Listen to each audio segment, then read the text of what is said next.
Welcome to the Align Life podcast by yours truly, Dr. Tiffany. How about we get out that magnifying glass and look at every part of your life, the awesome, the suck, and everything in between. There's so much beauty in you. Stop being afraid of what isn't good enough and let's double down on what is together. It's about your truth and your life, aligned.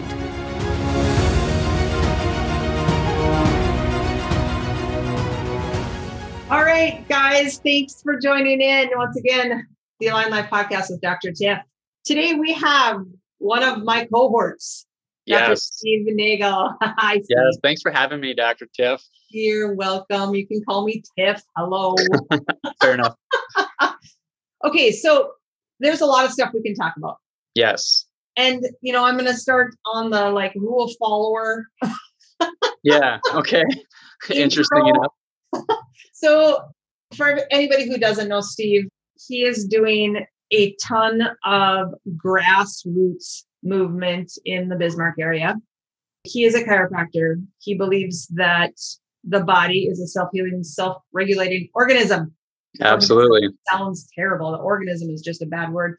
But with that philosophy, so much struggle has been in all of us through the last year and a half, correct? Yes, absolutely. Massive challenges. Mm-hmm. Massive challenges. And so I just want you to talk about how were you inspired? Why were you inspired to step into that realm? Because you knew that you could make a change. So let's talk. Absolutely. I know that we've known each other for a long time, and I know philosophically we very much in alignment with the idea that the body can heal itself, the idea that in order to do that, you have to stop doing the things that are hurting the body, right? And so when this whole COVID thing happened, the interesting thing is our message never changed, right? Our message never changed about, and you saw all this stuff on the news about this new virus. We should be scared. We should stay at home. We should do every precaution necessary. And I get it. I get the fear. I get how medicine works, right? The idea of medicine is that these diseases are there to kill us, right? But what they don't take into the equation is the health and the ability of our body's own innate immune response to deal with whatever it's dealing with, right? And so what the interesting thing is when we're watching, the Dr. Fauci, all these people change their story every day, for the last 18 months, our story has not changed. In fact, for the last 10 years, our story has not changed. It said, if you have a healthy, robust immune response that knows how to handle these things, even if it's a new virus, that is a necessary component. And there are amazing ways to help to nurture and improve that body's immune response. And so when all the data about all the comorbidities were coming out and looking at 95% of the people that had died had these comorbidities, the highest two being insulin resistance, diabetes type things, and obesity, right? Mm-hmm.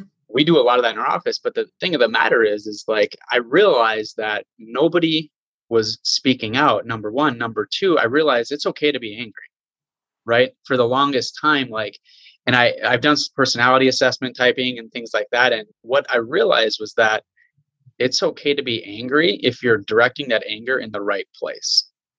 And so I found myself just being so frustrated with the mainstream narrative that was completely one-sided, completely just out there to scare people, all these different things. And so I decided, well, I'm going to use this anger to speak out, right? Because all these people don't have a voice.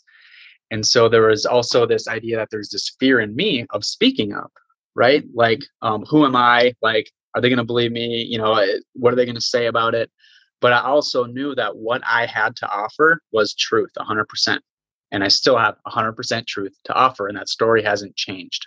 Mm. And so as I started to speak up, I remember specifically where a lot of this stuff, obviously there was this social media stuff, but then what happened was there was going to be a city meeting where they're going to talk about masks, and it came on the agenda at 1:00 in the afternoon. The meeting was 5 p.m. And I remember being, man, I have to go. I have nothing prepared. I don't even know what I'm going to do, what I'm going to say. So it was me and Kendi actually were the only two people to show up because it was super short notice. And sure as heck, we get there and they said, this isn't on the agenda, but then you see these 5 people from the COVID health department get up and ask for an immediate vote to instill a mask mandate, an emergency vote that night. And Oh, that's when I knew like there was a plan, right? There was a plan to this all. They're coordinated and we are fighting a monster. And if people like, and what I recognize is that people are looking for leaders. They're looking because there were so many people that their thoughts, their ideas, maybe they didn't know how to say it. Maybe they didn't know how to put it out there, but it so much resonated with what we do and what I've been doing for 10 years, but now they're finally hearing it. Right. And so there was all this fear of what's going to happen to my practice, what's going to happen to, all my patients are going to leave, right? If I stand out against, the whole masking idea, what are they going to say? And I'm like, you know what? If I'm going to be controlled by that anyways, and I don't believe in it, I have to take a stand anyways, right? And so I decided to take a stand and go beyond the fear and go beyond this idea that it's going to destroy my company, destroy my business, and I'm going to run out of money, right? Like, yeah. and it actually ended up doing the opposite because there is a massive number of people that are looking for healthcare practitioners that believe in the body's innate ability to heal itself and are actually doing things in a way that can really nurture it and show them what's going on.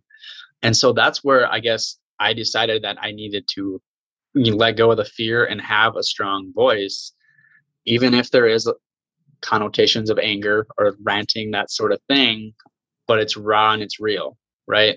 And it's not prepared. It's not, writing or reading a script like you hear them do on the news or you hear these commercials and these sort of things where it's just very manipulative. When we're observing this and we call this bullshit. This meaning the whole idea of the government's response to COVID. Yes. Yeah. So and everything that's come from it, right? Mandates, facts, everything. When we're observing this and we're starting to think something doesn't add up. Yes. Yep. What do we do? You look for who is pulling the strings, number one. Number two, you turn off your mainstream television because all that's bought and paid for, right? And then you find resources that you can trust that have been trusted. You look at track records, right? We say, well, we should trust the CDC and the FDA. Well, not necessarily. The FDA actually helped Avandia cover up hundreds of thousands of deaths. They actually knew people were having heart attacks and they helped them to cover it up because they literally went and protected the drug industry over the people of the United States. The CDC is a drug company, right? They produce drugs for revenue. They've been wrong so many times. So who do we trust? Like, who do we look for? And that's where, a mentor of mine, Dr. Flynn, he does an amazing job of actually looking at the science. And what's really interesting about a lot of the immune system science, the majority of it's theory, right? And so when you see even your immunology book, right, the first couple chapters are science, the rest is theory, right? And if you look at an old one versus a new one, all the theory has been added to support the idea of an inoculation, right? Wow. And so when we look at how short guided, the other thing that was so frustrating for me was I would see the health department, I would see even our own health department, everything they would put out. Their only solutions this entire for 18 months has been masking, social distancing, and using lots of hand sanitizer. And what was frustrating to me is as we look at, if you want the body to heal, right, that's what we do. We support healing. We take away the things that inhibit healing and we add in things that promote healing, or we add in sufficiency, right? If we look at these very, whatever you want to call them, interventions, right, because they are medical interventions that they are forcing upon people. They have biochemical implications. They have social implications. They have psychological implications. And if you even start to look at that and no one's asking those questions, right? Dr. DeMartini, right? The quality of your life will be determined by the quality of the questions that you ask. And so this entire time, the only questions that they have are, does this decrease droplet exposure? And completely ignoring any other question on like anywhere out there, right? Does it increase psychological stress? The Journal of Industry, they actually, there's research out that wearing an N95 mask for 5 minutes increases the stress response very significantly. 5 minutes is all you need. So imagine people being forced to wear these things all day long. The second thing, right? We also know that increased stress response, there's actually data out there pre-COVID that prove that increased stress will increase your susceptibility to upper respiratory disorders, including the entire family of coronaviruses. So no one's asked that question. Is shutting down our life, right? We talk about, one of the words that maybe we'll get into is oppression, right? Mm. Is shutting down businesses, shutting down your ability to go and socialize, shutting down the ability to see a smile. Even something as, remember when the more liberal people would say, like, and everybody would say, right, give them a smile, right? Because that might be the only smile that they get today. When was the last time you went to the grocery store and got a smile? Absolutely. If they're going there when I'm there, they're going to get a big smile, because I made it this entire time. The only time putting a mask on was actually when I had to get on an airplane. So we never did it in our office. We started to look at the research on masking itself, never implemented it in the office. And my team and most of my patients daily thank me for that, because it was a bit of sanity for their life. And so when we look at these bigger questions, right? What do all these mandates, what are the long-term health implications of that? You're even seeing now with most of these masks that we keep, basically you're breathing plastics, you're breathing molds, you're breathing all these different things, you're rebreathing it, right? And then you're also seeing that the actual long-term benefit of it is virtually next to none. And so, yeah, it may decrease the droplet exposure, but when you're talking about an aerosol virus that is all around us everywhere anyways, like you're going down this rabbit trail where you're only looking at one small piece of the puzzle. Same thing with now the inoculation, right? They're trying to say, well, we need to create this antibody response, but completely ignoring the research and the data that shows that a competent, what we call T cell, or your CD4, CD8 ratios, which we measure in our office, that these cells are actually extremely important in how the body defends itself against all coronaviruses, specifically also SARS-CoV-2. So basically all your media is saying, you need this antibody response. Can't go outside. You're gonna have to be considered, if you don't get the inoculation, a second-tiered citizen, just like back during the Holocaust, right? You're literally telling them they need to be a second-tiered citizen if they do not submit to a forceful piercing of your body cavity injected with fluids that have an unknown long-term consequence. Sounds kind of to me like rape, literally, if they're going to mandate it. So now we talk about this, and we have to talk about, like, what do we know for the long-term implications? Again, we have no idea. We also know that getting the natural infection is going to impart a much longer immune response. Right. And so, but none of this is talked about, right? And that's where when all you see are like, do this, but don't second guess it, then like you need to smell a rat, right? Even now, up to now, like you saw, if you're familiar with Dr. Rand Paul, one of the most upstanding people that we have in Washington, him and Tony Fauci have been going about it numerous times over and over about this. And the last time they got together, which I believe is part of the reason you're seeing a lot of this go away in the last week, was because he showed evidence that Dr. Fauci helped to pay for gain-of-function research for the Wuhan lab. And he's outright denied it for over a year now. Sick. So where are the war crimes? Where are the humane, like, the trials for all this stuff? Where is that, right? Why is this guy not in cuffs, standing trial for everything that's happened? Why aren't the different states that were throwing COVID positive patients into nursing homes, why aren't they being investigated? Why are they getting off scot-free when everybody was screaming at that time that knew what was going on? Don't do that. So what do you say to the ones, I mean, this is a fear-mongering world. For sure. Yep. But what do you say, starting first at that difference between selfishness and selflessness? Because I really think that is the pinnacle of moral pressure. Yeah, for sure. I mean, I see it in my practice. And so what's interesting is that this goes all the way back to Plato's Republic, right? So basically, this is thousands and thousands of years ago, right? Where there's a group of people that thought they knew better than everybody else. They referred to themselves as the selfless, right? And they decided that they were going to make rules for the selfish based upon their own perceptions, their own biases, their own beliefs, right? And so what happened is you develop this two-tiered society where you have the people that live above the law and you have the people that live under the law and don't have a say as to what's going on. And so it's interesting when you hear words like selfish, the biggest thing to ask and the biggest thing that I think of is based upon whose perception, right? And so, because somebody has a need, want, and desire to not breathe the air that you're breathing, right? Doesn't mean that I should not be able to breathe air. And so, and you think about this, well, you don't care about, they'll use that all the time, right?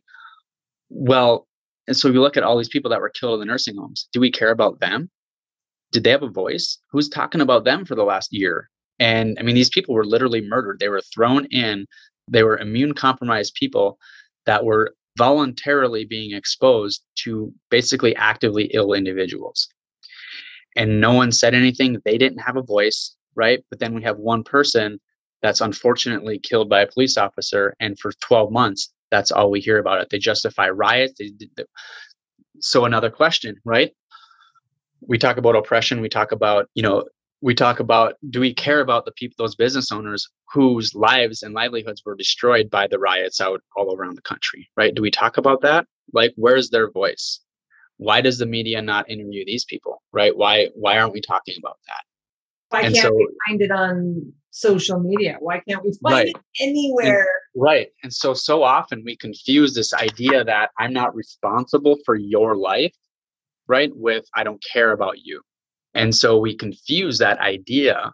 Like, if you want me to be responsible for you, take me to the grocery store with you, right?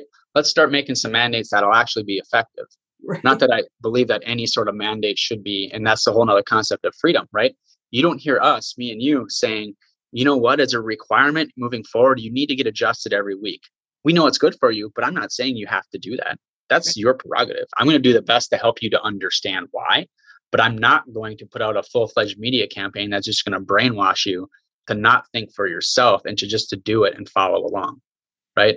I'm not going to tell you that we should outlaw sugar. I'm not going to say that we should outlaw your processed grains, right? Glyphosate, that we need to outlaw that forever. That might be one that I would go for, but because of all the lack of transparency. And so when you hear things like just do it, don't question the science, when they don't actually give you the science, when they just say science shows and you ask for them and they try to tell you. And that's a challenging part, because I do this for a living. So like that sort of thing interests me. So I'm going to look at it. Right. Mm-hmm. Whereas for your average citizen, like, it may not be easy, although I do know lots of parents, lots of moms that know the data way better than any medical doctor that I've met, besides the ones that are because the ones that are reading the research, they've walked away from this entire scam 12 months ago already. Yeah. And so we get to this idea of this manufactured chaos, right? And I think this is important, because if we can identify manufactured chaos, or like intentional chaos, things like fear, things like changing the story every few days or changing recommendations every few days, confusion breeds compliance, right? And they can also use, you saw the different emergency orders, right? That allowed our governments to create mandates that aren't legal laws, right? Our legislative body is supposed to create laws, not the governor and whoever the governor appoints, right? People that make laws are supposed to be elected officials, not appointed officials. And so we've seen over the last year where these appointed officials have created an entire different society, entirely different than ever before. And it might shock you that the idea is for that to be the way of life moving forward, to where our legislative body is now irrelevant, and that we're going to have appointed officials under the health department to create a new life for us. And basically, because if we look at how never before, we go back to Plato, I mentioned Plato's Republic a while back, the one thing they don't mention, that they don't bring into their equation, is oppression. They use chaos to their advantage, so they'll create chaos, or they'll magnify opportunities to create chaos in order to justify increasing the amount of order, right? Meaning, this order, if everybody wears masks, if everybody gets a vaccine, if all the restaurants are closed, right? If you stay at home for the next 6 months, right? If you do all these things to create order and to create more control, right? Because they see control as being for the greater good. And so it's interesting. The one thing that they don't take into account, and it's interesting when you look at history, in modern day recorded history that we know of, right? I'd imagine there was probably the Aztecs and the Incas looked at this. I would guess, but all their stuff was burned by the Spanish. Their entire libraries were burned. Never before has oppression being entered into the equation, right? Meaning, never before had they taken into account, are we oppressing these people, until the United States came along. And that's where, the land of the free, right? Where they took into this idea of oppression, because that's one of the main reasons we left the European countries, right? Because they were tired of being oppressed. They were tired of being taxed without representation. They were tired of, being controlled by people that don't know who they are and what they stand for, right? And so they created a whole entire new country, right? But what they took into account when they started to put in what's called a constitutional republic is this idea that there's boundaries to what our government can and can't do, but they took into equation the degree of oppression. And that's where, like, very briefly, that's where our state is so important and our legislative body is so important, that they stand up to federal overreach, right? Mm-hmm. And that's where, because those division of powers is really important. And if we're not taking oppression into the equation, that's where you start to see things like the Holocaust happen, because all that was done for the greater good. Right. And we're on a path. I have friends that actually came from Russia that lived in socialist societies up to even just a decade ago. And they will tell you flat out that the things that have happened, even over the last 5 years, have been really scary. But over the last year, the amount of freedom and the amount of ability for us to live lives without invasion, without intervention, without everybody looking over our shoulder has decreased massively. And it's only going to get worse if we just continue to let government do it. So when we talk about laws, the difference between laws and mandates. Yeah. I mean, don't go into all the branches here, because I don't get it at all. But we've had a shit ton of mandates put on us the last 15 months that everyone thinks. And where'd they all come from? Well, obviously. The health department. Yeah. So either what's that? Talk about like where it actually comes from. What is the difference? So when they say we need to do this, when they say we need to get vaccinated or we won't be able to travel, and they say we need to do masks or else, or can you just like talk about the difference so people feel like they have some power? Right. So, I mean, there's all sorts of different things that we can talk about, but primarily, and what I'm learning is that we really have very little freedom and very little ability to defend ourselves, right? Basically, we're even taught that if we're arrested, you have the right to remain silent. Anything you can and do, say will be used against you in a court of law, right? So that's a whole nother conversation. Don't even, we can't go down all these rabbit holes. I know. That's how I roll. Just kidding. I'm just kidding. You asked me not to come on this show. I know. I am what I am. No, I'm just joking. So we have, what was the original question? See, rabbit trail. Difference between law and mandate, and how the point of this is like, how do people feel like they know something about it and they can speak up and they feel like they have a freedom, even if we don't have much freedom. But most people just think like, I cannot ruffle the apple cart. Like, not going to do it. And honestly, I grew up my entire life a rule follower. That's one thing that it brought out of me that I'm still seeing things and I'm like, I realize that that's just a general rule. And they say rules are made to be broken, but the thing of the matter is they're going to tell you things that may not be true, right? Even the whole idea that the federal mandate, that was not a legislatively vote on an issue that we need to wear masks in airports, right? And so, there's these different things. And I always I've come to where I'm learning, if I don't push the boundaries, we don't know where those boundaries are. Mm-hmm. And then once we see a boundary, we can actually look is this legal or is this not? Right. So all these mandates and all these things are completely unconstitutional, right? Learn your Constitution. I give out copies of the Constitution to my new patients. Oh my gosh. See, I don't even know. Craig once gave me a 5th grade workbook on the Constitution and history, because I've read through it, right? But I haven't memorized it. What does our state constitution say? What our local laws and rules and mandates say?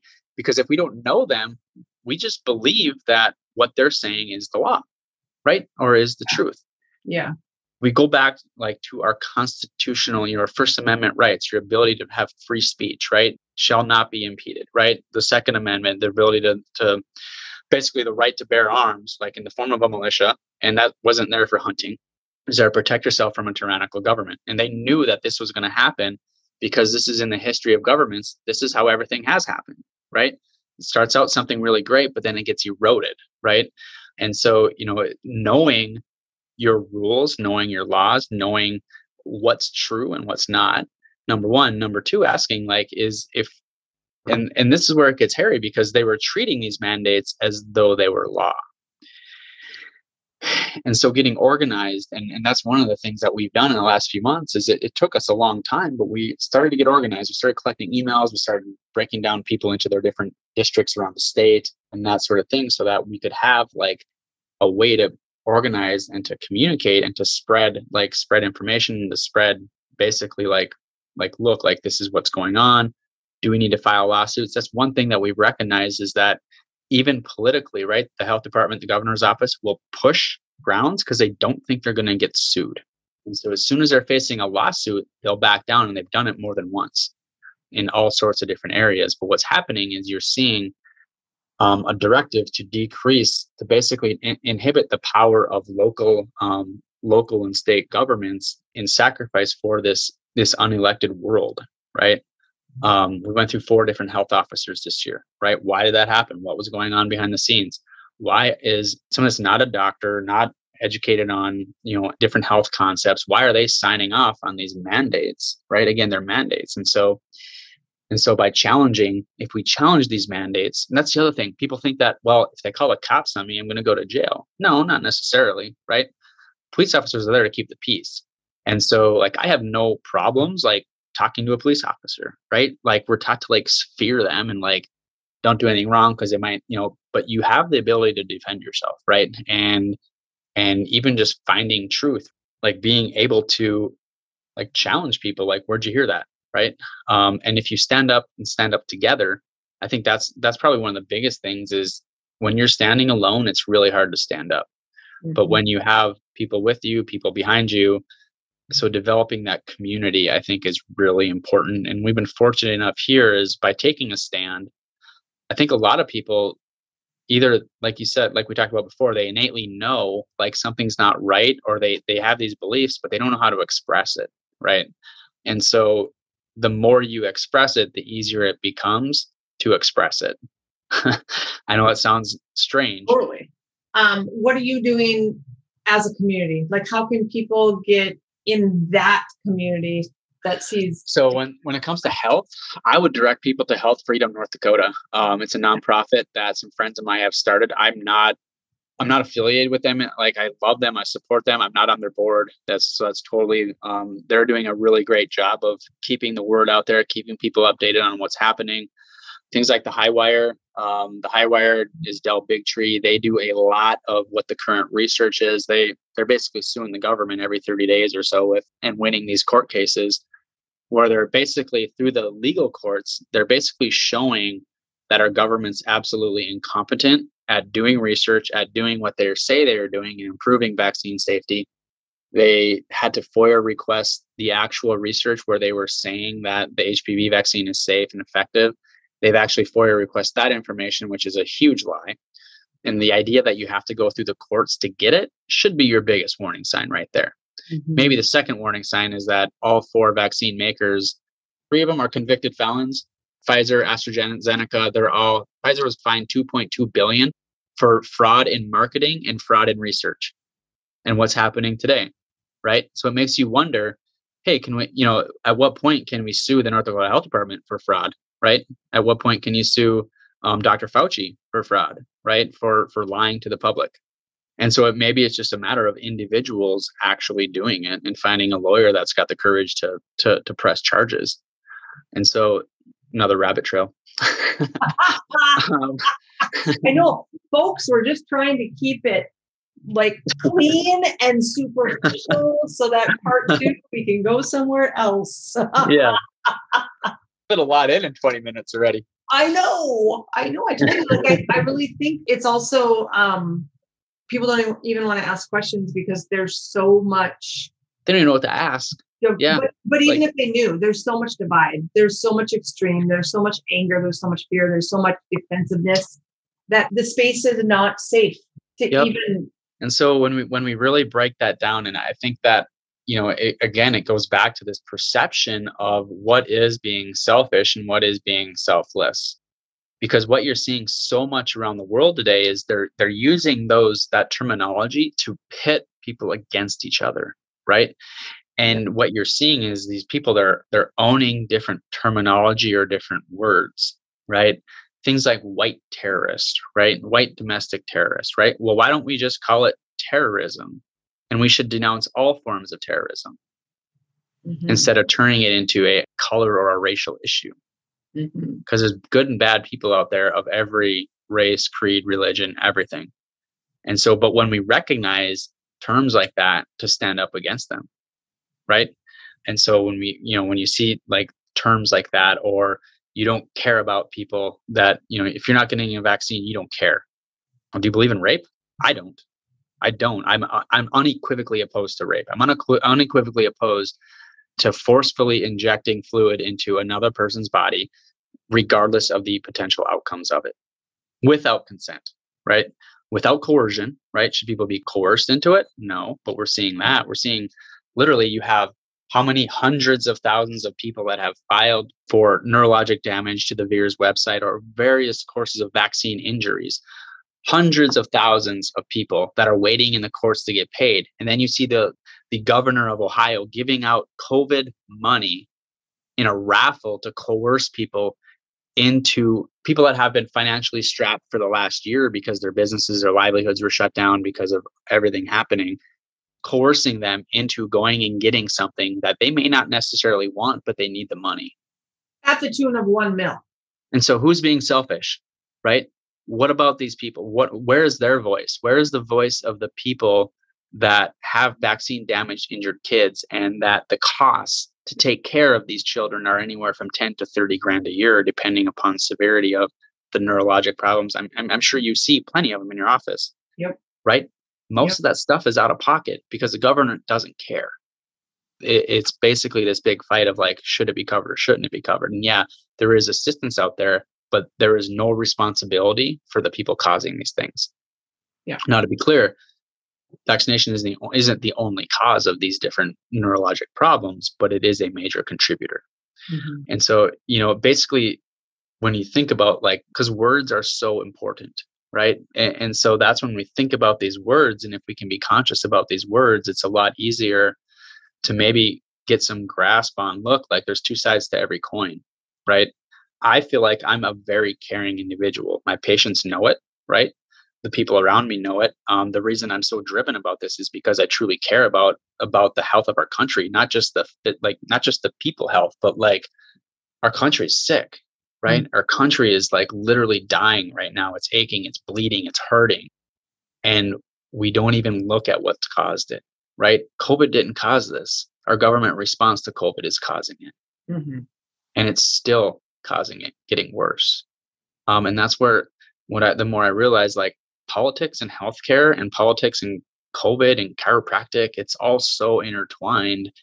And maybe that's why, for me, things that fascinate me, I chase them, I figure them out. Right.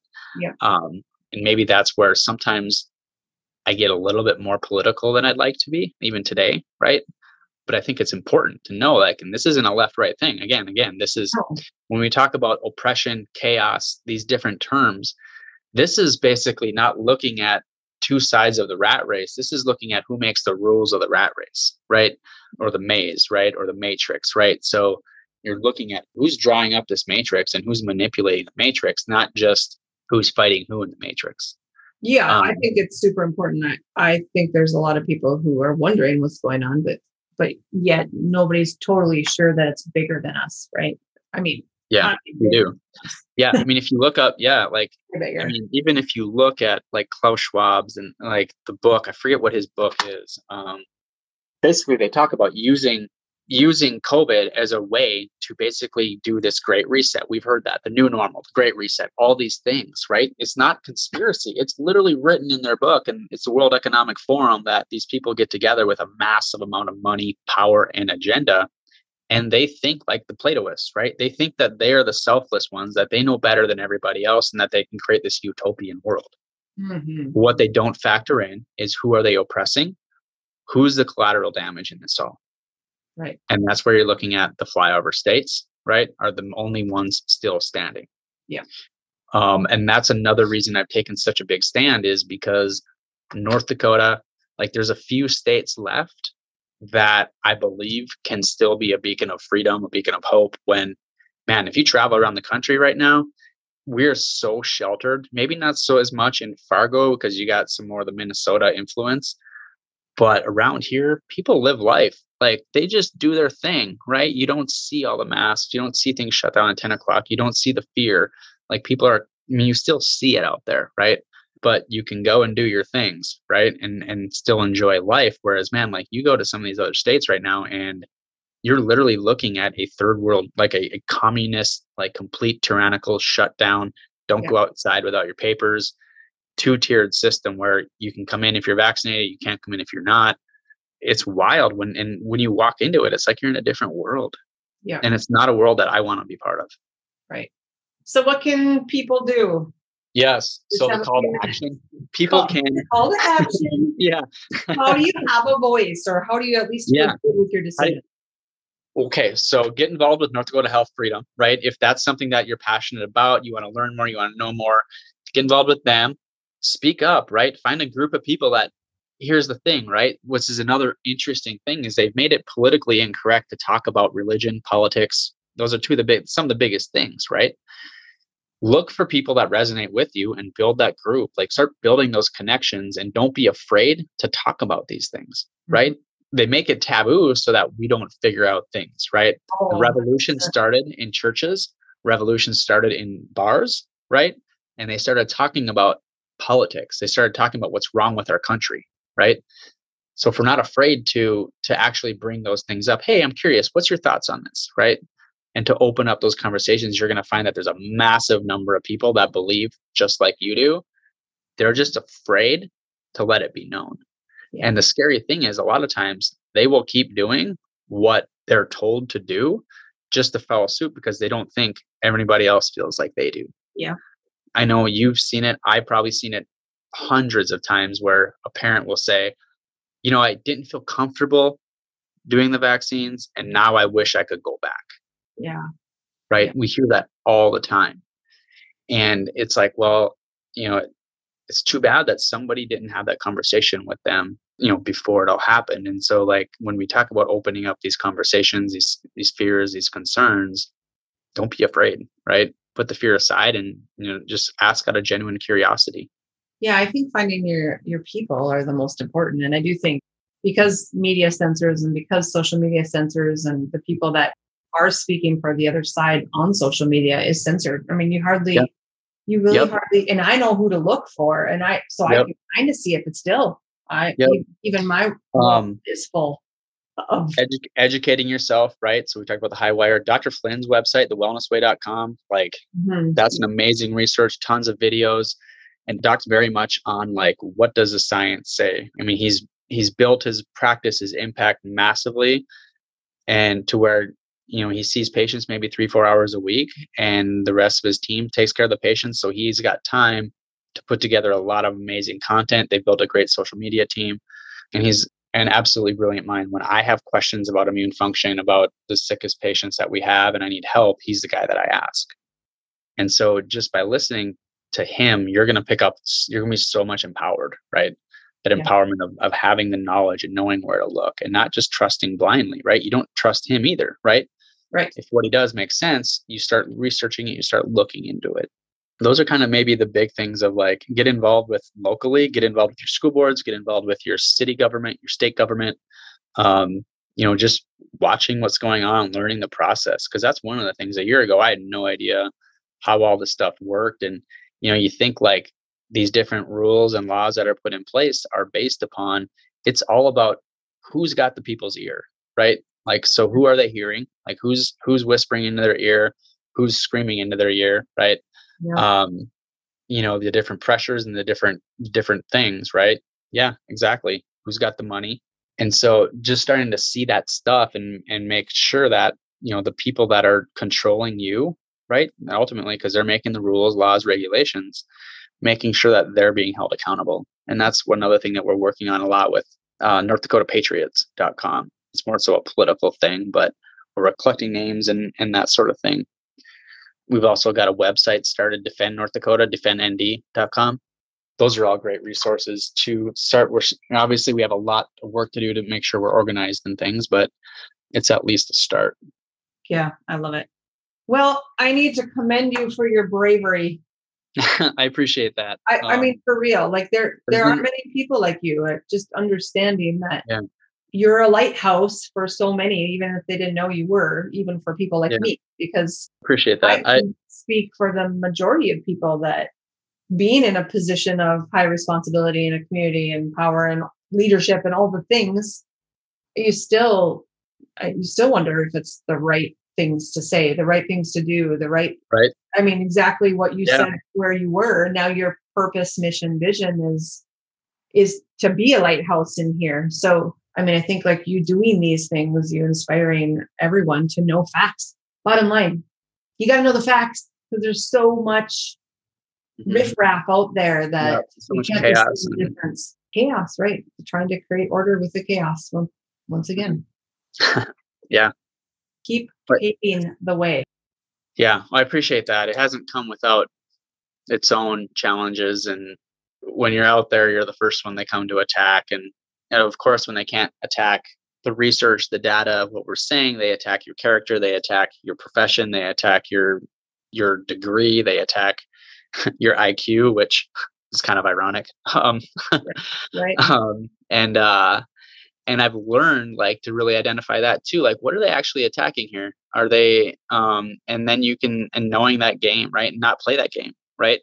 Don't name call, don't get into that, like be above that and, let them do the name calling. Cause that just solidifies where, what's actually happening there and stuff. So I try not to listen to what the naysayers say because I know there's a lot more people out there that really need to hear what we have to say. Yeah. I commend you. And I think from all of us, we all thank you. So I appreciate that. Awesome. I appreciate your work. So cool. Until next time, so much for 20 minutes. But we got a lot of stuff covered in 40. So I really appreciate your time to teach me as much as everyone else listening. So cool. Hopefully we can do it again soon. Yeah, we will. Cool. Awesome. Okay. Thank you. All right. Yep. Appreciate you. Bye.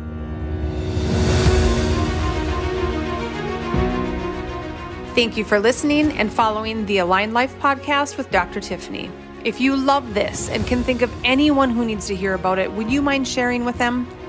Find me online at drtiffanyjohnson.com, where you can find out more about my memberships, courses, mentoring, and any upcoming events. To learn more about chiropractic for you and your family, go to htchiro.com and follow our social pages. I can't wait to connect with you soon, and until then, be you, be aligned.